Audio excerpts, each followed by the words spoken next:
Hi, and welcome to Decoding AQ, helping you to learn the tools, mindsets, and actions to thrive in an ever-changing world. Hi, and welcome to the next episode of Decoding AQ. With us today, we have Jason Feifer. He lives in Brooklyn in New York, and he spent 20 years as a reporter and editor with stints at Men's Health, Fast Company, Maxim, and for the last 7.5 years, Jason has held the role of editor-in-chief of Entrepreneur magazine. So welcome. Oh, thank you. It's funny when you said 20 years, I was like, that can't be right, but no, I'm that old. So thank you. Time happens quick, doesn't it? Also, unfortunately, Jason published last year an amazing book called Build for Tomorrow. And it really is an action plan for embracing change. So awesome, really in our world. It's about adapting fast and future-proofing your career. And that action plan details how to navigate, as Jason puts, the 4 phases of change: panic, adaptation, new normal, and wouldn't go back.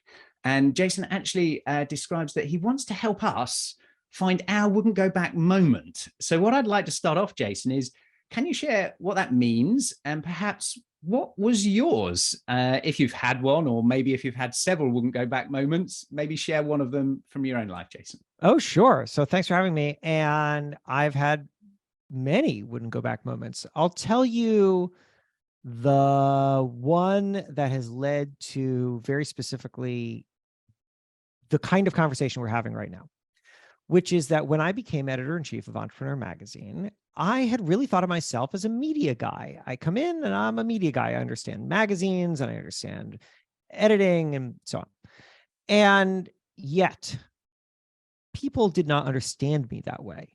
When I got this role and I would go to events or people would invite me onto their podcasts or whatever the case is, people would not treat me like a journalist, which is how I had always thought about myself during my career. They treated me like an authority.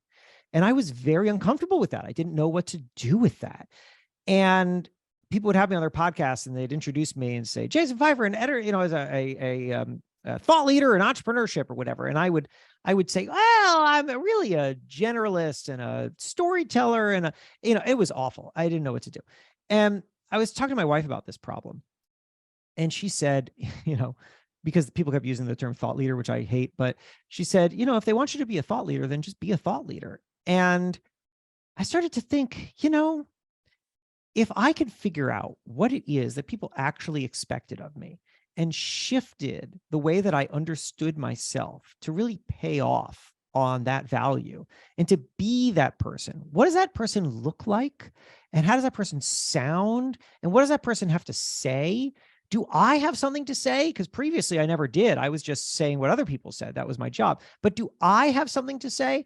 And it took years of overcoming imposter syndrome and of trying to figure out what my voice is and what my perspective is and what matters to me and how do I relate to the material and how can I be helpful to people for me to transform myself into someone who doesn't really think of themselves as a journalist at all anymore now, and instead thinks of themselves as someone whose mission is to help people build things. And that is a wouldn't go back moment, because I would not want to go back to what it was before. It was hard work, but in the process, I created so many more opportunities for myself and I grew myself. And I feel like I have defined my work for myself much better. And I am doing things that I find more fulfilling. And none of that would have been possible without slamming into the decision to either figure out what is on the other side of this, hard as it is, or to just stop now and retreat. And that ultimately is what the wouldn't go back is. And it's interesting, a lot of it, and you talk about perspective, and people don't necessarily need advice, they need perspective. And perhaps that's what happened to you, is you were getting a new perspective that didn't match, wasn't in flow with how you saw yourself. And we have a choice then, right? Do we try and re-educate? No, you need to share my perspective. I'm a journalist. I tell stories. Let me tell you this again. You're not listening. Or do we actually shift and, as you said, be maybe in that uncomfortable zone and realize who do I want to become? How do I want to be a hero in the world? What's useful? What's valuable? And therefore, what do I need to change in order to serve that need? And you said that took years. What were some of the sort of approaches you took to deal with that? Because it's not really a solo sport, is it? This adaptation, we might need to reflect as an individual, but there are lots of influences. So give us a little bit of a guide to what happened inside that couple of years of that transformation for you. Yeah, sure. So I have a lot of ways to reach people, as you're at least seeing some of them. You just referenced a LinkedIn post of mine, so thank you.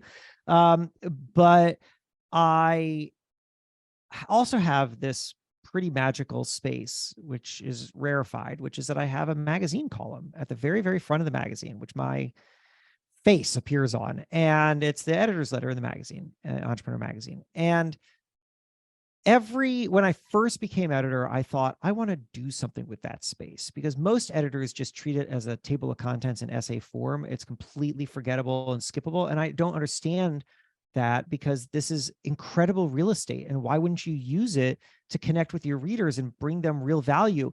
But of course, you have to have something to say. And at the beginning, I didn't know what I had to say, because I didn't have the experience of building a company in the way that my readers do. And so I thought, well, okay, what's the thing that I am actually an authority on that they would be curious about? And I thought, well, I know the media. So why don't I write this column about how we made the decisions to put the people that we did in the magazine, but with an eye towards offering advice for how others can get press for their business. I know that's something that people are interested in. And so I did that the first time, and I got a lot of good feedback on it. People said, oh, this is so interesting. And then I did it the next issue, and I got a little less feedback about how interesting it was. And then I did it a third issue, and then I started to get angry emails from people. And I was surprised, because I was like, I'm trying to offer you transparency, and I'm giving you access to the knowledge that I have. But I started to engage some of these emails, and these emails would all read things like, oh, hey there, Mr. Important Guy. Like, everything that you write is about how to reach you. But you know what? I don't want to reach you. I just want to read your magazine. So like, stop acting like you're the most important part of this. And I was like, that's not my intention. So can I thought that you would find this interesting. And so I started going back and forth with people. And what they told me was basically like, yeah, a lot of people are interested in how to get press for their business. This is an interesting subject, but you're putting it in the editor's letter at the very start of the magazine, which I interpret as the stage setter for everything that's going to come next. And you are continuously returning to this one subject as if it is the most important thing that an entrepreneur can think about, is how to get press. And I don't believe that that's true. I believe there are a lot of other important things. This is what they're telling me. And they're right. And that right there was the next time that I had to get pushed out of my comfort zone. Right? The first time was, I need to act like an authority. And the second time was, I need to act like an authority outside of the very, very small, comfortable space that I had. And that forced me to start thinking about, okay, well, how do I relate in other ways to these people that I'm reaching? And what I came to realize was that entrepreneurship is two things. Business is two things. People who are listening to this right now who work with people in business, that's your audience, right? I mean, people who are really focused on working with people. You're doing two things at the same time. You're dealing with the actual tactical business needs, but you're also dealing with very human, personal needs, because business is a human pursuit. And I realized that the thing that everybody has in common, everyone who calls themselves an entrepreneur, is the emotional experience of being an entrepreneur, of being lonely and crazy, and seemingly crazy, and trying to problem solve your way through walls. That is really, really hard. And I did that. I didn't call myself an entrepreneur, but I made so many mistakes and I took so many risks in my career. I worked at very high stakes, and I'm now absorbing insights from the most incredible people about how they have done that too. And I realized if I could start to create some patterns and connect them to things that I learned myself and that I'm going to try to do now as I take a journey of entrepreneurship as well. I started my own media company. I do a lot of things now. Then I will have something that people can relate to, and that I can live in public as I evolve with them. Yeah. And that approach really worked. It took years then to figure out exactly what it is that I had to say, but that level of vulnerability and experimentation really connected with people, and it gave me the freedom to lean into it. Yeah, I think a couple of things there, Jason. One is the context matters. So you didn't kind of see in that first instance that placing it in that way of editor's letter, you had an intent, but it was received differently because of the context. That's right. And the same now where you've got, your awesome One Thing Better newsletter on LinkedIn, you've got all of these different things, podcasts going on, and you are very much a learn out loud guy. Yeah. You will expose your own learnings through what your own life experience and journey is, but synthesizing that in interesting, digestible stories, whether I didn't plug in my laptop and it was low battery when I was interviewing somebody, all these different things that help us, as you said, humanize connection in work when we have lots of pressure, we have lots of, change, panic, all of these things, is that, is this somebody that empathizing isn't about agreeing with, but it's about having a connection. And then I might like the perspective, not like the perspective, and then help my own contemplation in that. I'm interested in the process of the book. So was there a big shift that you had to undertake between being a journalist and editor in magazines? And my first role was at a magazine publisher, by the way, Jason, and then synthesizing that into a book format, which, by the way, if anyone hasn't read it yet, it is amazing, full of great stories like how pinball machines might have caused radical issues in society and youth, to stories about margarine and the dairy industry, and all sorts of well-researched, great stories, interesting things. So was there a transition you had to go through? Was it the same thing, just bigger volume? What happened for you in that experience? Well, so thank you for all that. And the book Built for Tomorrow marries stories from entrepreneurs of today with stories of the history of innovation and how people were afraid of the things that today we think of as commonplace, and trying to understand the patterns of how people navigate very complicated moments of change, and therefore how you can recognize new opportunities for yourself. So by that point, I had been doing this kind of work for a number of years. And so that transition of thinking of myself as going from like a objective journalist to someone who has things to say themselves, who has a voice, that had already taken place. But what I needed to really figure out along the way was how to share what I had learned and how to understand what kind of value I can bring to people.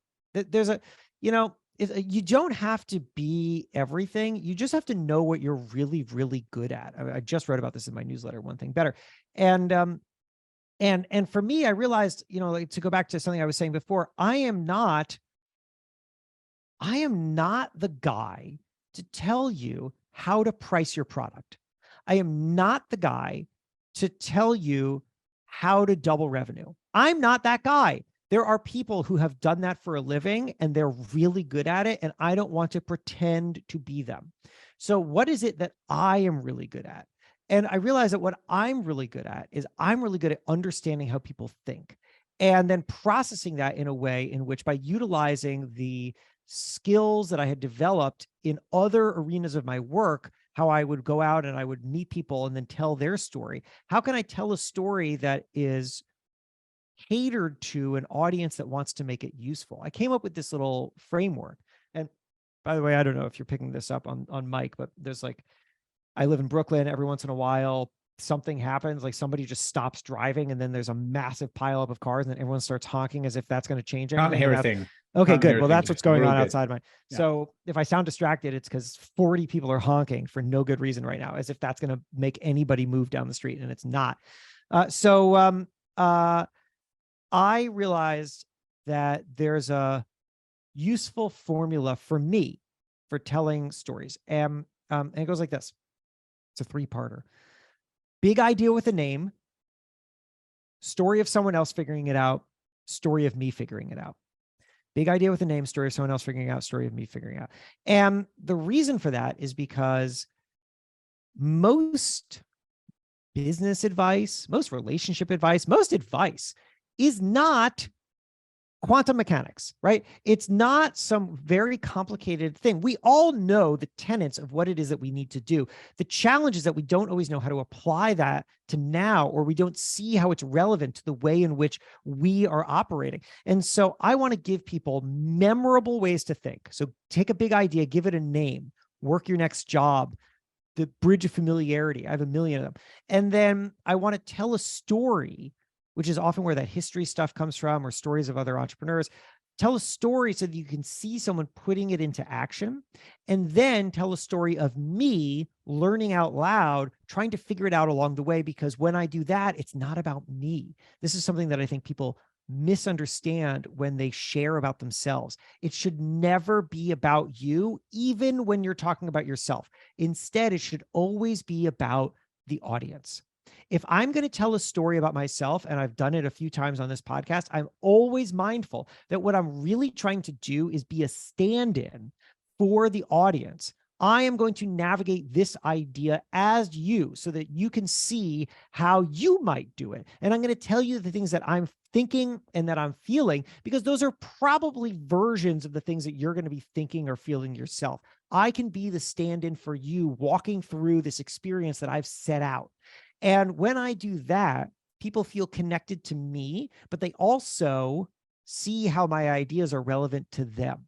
And I have built upon that insight about how I can utilize the people that I'm meeting and my own experiences to combine and help the audience, who is the ultimate person that needs to have payoff on the thing that I'm doing. Otherwise, there's no point to it. And learning that kind of framework, which I just figured out as I went, that created for me the ability to start to take in new insights, talk to somebody, have an interview with somebody, somebody said something really interesting to me, and then I say immediately, aha, I know how to package that. I know how to share that. I know how to attach that to other things that I'm already talking about. And that's how you build a coherent set of knowledge and stories and insights and perspective that can grow to book or keynote length. Well, what I like about that, Jason, is this building up kind of a fostered acceptability of sharing stories in the right context. So we have a lot of people right now that are probably in that first phase of change, of panic, right? They're living that kind of sense in different ways because they're seeing it through their own eyes. You know, one person might be super excitement because of this particular story about large language models of ChatGPT, or this other piece, whatever the next new thing is. And whilst we might have excitement, we have panic. And then in that moment of, well, how do I adapt? What do I do within that? And what you've just shared there of looking at what's the big idea? What's the name? Find a story of before that relates to it. Find a story that exists for you and talk about that. And maybe that's a way that people can begin to, within organizations, very practically build up this muscle of not being so much a rabbit in headlights for too long, because that will cause chronic issues. Be in there for a little while, acknowledge it, but help each other out. So I really like that framework. And it's probably one of my favorite things in following a lot of your work is this simplification through frameworks, thinking processes, making stuff memorable to understand it, and then giving us some cues to be able to, how do I action it? My last thing I just wanted to share, when you said, I feel uncomfortable about thought leader, and do I just embrace it? And I remember sitting in a room with Dan Sullivan, who has been my coach for many years. And next to me was a chap called Dean Jackson. And in the little clique of people, he's known as like the marketing Buddha. And he just said, I'm so frustrated with this thought leader. And he wrote down in his little pad, action leader. I want to be an action leader. And it was just interesting what resonates with different people, right? As what is it we're trying to get? A understanding, a perspective, an action, a behavior. And I guess it's many of those things in it. Yeah. In terms of how you then distill, and you've now evolved, if you are great at understanding how people think, and you know have all of these different skills you've honed over the years, from great writing to now storytelling to different media channels, podcasts, keynotes, each of these pieces, Which one is your most favorite right now in terms of the way in which you're expressing yourself in terms of channel? What is it that really, if you could hone in and just do that piece, what would that be and why? I would not have ever thought that I would say this, let's say 10 years ago, when I was mostly obsessed with reaching the largest possible audience through writing for large magazines and whatever. But the answer is speaking. And the reason for that is because I will tell you, there is something very strange about producing something like a piece of writing and then putting it out into the world and not having any idea if it's reaching people. I mean, you can know in ways, you can, if it's an email, you have an open rate and people will write back, but not the many thousands of people that you're reaching. Some will write back. And it feels in a way like shoveling things into a void. But speaking is different. I get hired by primarily, I mean, the same as probably most speakers. I get hired primarily by companies, either for team or executive meetings, and also by associations. And I come and I talk to them about how they can navigate moments of disruption and find new opportunities. And I do it in the way in which I've just described, through a lot of storytelling. And my perspective is, you don't want to overload people with a bunch of stuff they're going to forget. Just give them a couple things they're really going to remember and some frameworks that they can use. And you take your son along, right, to some of the talks. I took my son to one. I took my son to one, which I'll tell you about that on the back end of this answer. But thank you for noticing. But what I really love about that is that I get to see in real time people react to ideas, and then they come up to me afterwards and they tell me what resonated and why. And even though standing on a stage is, if you want to think about how to reach the maximum number of people, a deeply inefficient way to do that, it is incredibly satisfying. And I think probably more impactful on a individual person level, right? I mean, there's reading something that I wrote for 5 minutes. There's having me in front of you and having a memory of me saying it. And I would bet that the people who walk away from those rooms have something that's deeper inside of them than anybody who read something of mine, even if it's something that I spent a long time on and feel really passionate about. And so it's speaking. I absolutely love it. And I am shocked because it is the exact opposite of the scale that I once tried to reach. And you mentioned my son. So I have an almost 8-year-old, and he had become, he was sad about the amount of time that I'm away from home, which isn't that much. I try to keep it to a minimum. I'm usually on the road about 2, maybe max 3 times a month. And so we were trying to figure out how to address that and how to help him understand the work that I do. And a neighbor who has a background in social work said, well, why don't you just take him along so that he can see what you do and come to appreciate it and understand it, and understand why this is something that you do because it's meaningful to you. And even though you're sad that you're away from home and you miss him when you're away from home, this is something that really matters to you. And you hope that he grows up. This is like, she's giving me advice and things to say to him. You hope that he grows up and finds the thing that he's really passionate about and that he really cares about. And so we were like, my wife and I said, that's a brilliant idea. And so I took him on one of the trips, and he had an incredible blast. And, for a kid with no attention span, because he's 7, he sat there and he sat there on the ground, he sat there on the chair, he sat there on the table. I mean, he sat everywhere, right? But he was constantly moving around, but he was paying attention to me. And now he understands when I go, and that's awesome. A pretty incredible thing. Yeah. So what I heard was the depth and speed of that feedback loop in speaking really energizes. And I think it's interesting because I remember the story now about music and live music, and how in your book you described about these various moments of, suppression or panic around whether things were being recorded and reproduced. In a world where we can produce so many things so easily, writing content right now, in the last 6 months, we've got this proliferation of the ability for written content to be everywhere, in lots of different methods. And perhaps the evolution for some of these things is the opportunity to be live in that voice. For some people is a uniquely human ability pursuit. that we can connect, that we can really understand. I'm conscious of time because we've got a super quick episode for everybody here. And I've got 2 questions for you to finish off, Jason. Sure. And my last one is the one I asked for everybody as a guest. But the one before that, knowing you as a journalist who asks questions for a living, what questions should I ask you, Jason?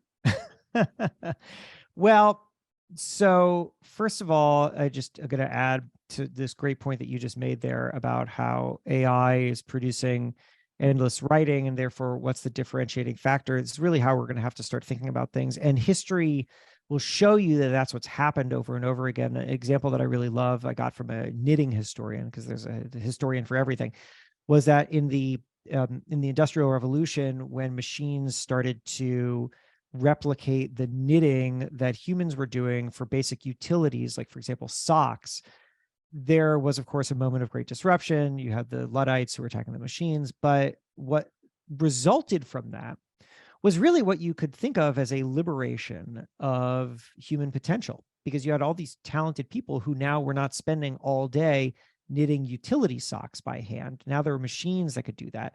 And so what they did is they went on and started to create distinctive regional knitting styles, which anybody in knitting would be very familiar with. And those were things that machines couldn't do, but that also required humanness. And that is, of course, the thing that then started to define knitting and what people wanted out of clothing for generations and centuries to come. And that is what we are going to see now.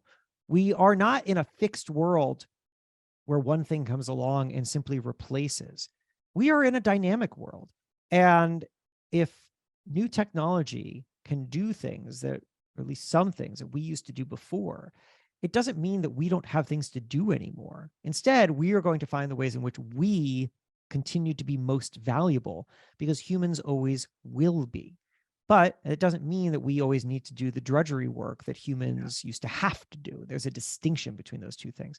I'd encourage anybody to go read up on the lump of labor fallacy, which is a great economic theory about how there's not a fixed lump of labor in which there's a certain number of jobs and a certain number of people to do those jobs. And therefore, if anything is disrupted there, then everything is disrupted. It's the reason why people are afraid of new technology and immigrants, because they think that it's going to disrupt this fixed lump of labor. It's not actually how things work. So, okay, but to your question, here's the answer. The answer is I'm not the person to ask, right? Because the creation of anything should be singularly focused and obsessed with what the audience needs. And so the greatest thing I think that somebody can do is be incredibly attuned to their audience and then steer everything that happens towards how to be most useful to them. So I love the question they're asking me of like, what questions should you ask? But the thing is that you know your audience better than me. And therefore, I am actually the worst person to answer that question. I'm just here to answer questions. I love that. And again, as you wrote recently, people don't want advice, they want perspective. Mm-hmm. And that's a great point, right? Is that my job as a host is to make that connection between audience and guest. And to help them navigate through that. And what are the questions that my audience would want to know? And in part, I'm part of my own audience, right? I've been an entrepreneur 25 years. I coach, I do all sorts of different things. I create content, lots of things that our audience are trying to do. I've employed people, managed people, run, leadership team retreats, all the things that the audience are trying to deal with. Employees that are all remote, how do we, get the most value out of them? How do we help them deal with change? And that's our focus as a business, right? How do we help people navigate change? So I may, because we're right on time, I might come back to you and do a Jimmy Fallon that you did on him and maybe ask that question afterwards. What's the other question? Yeah, so my other question is... Hit me. Let's do it. When was the last time you did something for the first time, and what was it? Oh my God. When was the last time I did something for the first time? Right. Because I write about this quite a bit, about how to be good at something, you have to be willing to be bad. Something that Ryan Reynolds told me. I like to tell myself, I can't wait to do this the second time, which is a way that I've used to go out and do something for the first time. But what is the last time that I just straight up did something for the first time? I mean, I've done a bunch of TV stuff, and sometimes that always feels new. I moved to a new neighborhood that I'd never heard of. My wife and I and our kids moved to a new neighborhood in Brooklyn. And that felt like a massive change, but it wasn't the first time I moved. But you know, off the top of my head, it's a great question. Off the top of my head, I can't remember, but I will tell you that every time that I face a moment like that, it feels scary.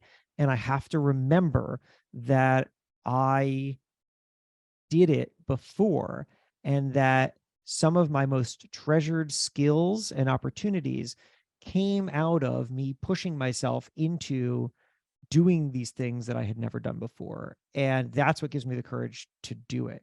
But that I can't answer this question off the top of my head makes me feel like it's time to start throwing myself into the unknown a little bit more. Thank you, Jason. It's interesting, over all the episodes now I've done, I kind of get two different responses. One very literal, because what was it? Did I jump out of a plane? Did I do something, Mm-hmm. That's like a brand new thing? And then what surprised me a few times is, and it's summed up in a Marcel Proust quote, and it's: the real voyage of discovery consists not in seeking new lands, but in seeing with new eyes. So we can do the same thing, but with new eyes, and it's the first time. And so I've embraced that a few times in my own world and my own life. And I'm sure my wife's very grateful for it as well, in terms of just thinking about when things are very same, very normal, that you're doing it. Actually, we can do it with just new eyes. We don't always need to do things that are a skydiver brand new. And it's the mix and joy of those things. So maybe, yes, you can look at, well, where should I go outside my comfort zone? But where might I apply some new eyes to something to make it feel like it was the first time in approaching? Jason, it has been an absolute pleasure. I've been looking forward to today because I've been following your work. It feels like I know you because I listened to your book. I like listening rather than reading. Thank you. So your voice is so familiar. I love the work that you're doing and the impact that you're having on me and on others. And I've shared a lot of your work with our community already. So I've been looking forward to this session. Thank you. And if it's okay, I might have a good deep think about, when I listen back to this, what would I have liked to ask with our audience, and maybe ping you a message about it. Absolutely. Please do. I'd love to know what the answer to that question is. Well, thank you. I'm so honored that you spent the time with my work that you have. And for everybody listening, thanks for your time. If you want to reach me or learn more, again, the book is Build for Tomorrow, available in, as you just heard Ross say, an audiobook, but also ebook and hardcover. That newsletter, which I had mentioned really briefly, is called One Thing Better. Each week, one way to improve your work and build a career company you love. And you can find that by just going into your browser and typing onethingbetter.email. That is an actual address, onethingbetter.email. Love it. And also jasonfeifer.com. Loads of great stuff on there. We'll put it all in the show notes and links. And enjoy the rest of your day. I hope the traffic jam or whatever outside is. Yeah, it seems to have cleared. Thanks. I appreciate that. Catch you very soon. Thank you, Jason. Hey, thanks so much. Do you have the level of adaptability to survive and thrive the rapid changes ahead? Has your resilience got more comeback than a yo-yo? Do you have the ability to unlearn in order to reskill, upskill and break through? Find out today and uncover your adaptability profile and score, your AQ. Visit AQai.io to gain your personalized report across 15 scientifically validated dimensions of adaptability. For a limited time, enter code PODCAST65 for a complimentary AQME assessment. AQai, transforming the way people, teams, and organizations navigate change. Thank you for listening to this episode of Decoding AQ. Please make sure you subscribe on your favorite podcast directory, and we'd love to hear your feedback. Please do leave a review and be sure to tune in next time for more insights from our amazing guests.